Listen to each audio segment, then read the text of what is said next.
So last வீடியோவில் ஆன்சைட்டினா என்னன்னு நம்ம தெரிஞ்சுக்கிட்டோம். ஸோ இந்த வீடியோவில் வந்து நம்ம ஆன்சைட்டி நம்ம டெய்லி லைஃப்பில் நம்ம பாடியில் எப்படி வெளிப்படும்னு நம்ம பார்க்கலாம். எப்போது சந்தோஷமாக இருக்கும்போது யோசிச்சிருக்கோமா நம்ம மனசில் என்ன தோணுது, நம்ம தாட்ஸ் என்ன, நம்ம உடம்பு என்ன செய்யுது அப்படின்னு யோசிச்சிருக்கோமா? பொதுவாக இல்லைல்ல. ஏன்னா இந்த மாதிரி பாசிட்டிவ் எமோஷன்ஸ் வரும்பொழுது இந்த டிஸ்டிங்ஷன்ஸ் கொஞ்சம் கிளியராக இருக்காது. ஆனால் எல்லா எமோஷன்ஸ்க்கும் பொதுவான விஷயம் வந்து அதுக்கு ஒரு என்ன தாட் லெவலில் ஒரு காம்பனண்ட் இருக்கும், அதை பற்றி ஏதாவது யோசிப்போம். ரெண்டாவது உடல் அளவில் ஏதாவது ஒரு மாற்றம் இருக்கும். மூணாவது வந்து நடத்தை சார்ந்த மாற்றம். இது மூணுமே எல்லா எமோஷன்ஸுக்கும் காமன்.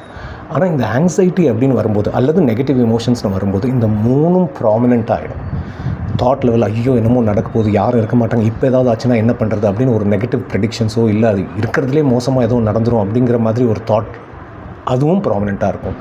சில பேருக்கு உடல் அளவில் இருக்கக்கூடிய மாற்றங்கள் ப்ராமினெண்ட்டாக இருக்கும். இருது வேகமாக துடிக்குது, ஏதாவது ஆகிடும் அப்படிங்கிற மாதிரி இருக்கும். இல்லை வயிறு ஏதோ பண்ணுது, இல்லை அடிக்கடி பாத்ரூம் போகணும் அப்படிங்கிற அந்த சிம்டம்ஸ் கொஞ்சம் ப்ராமினெண்ட் ஆகிடலாம்.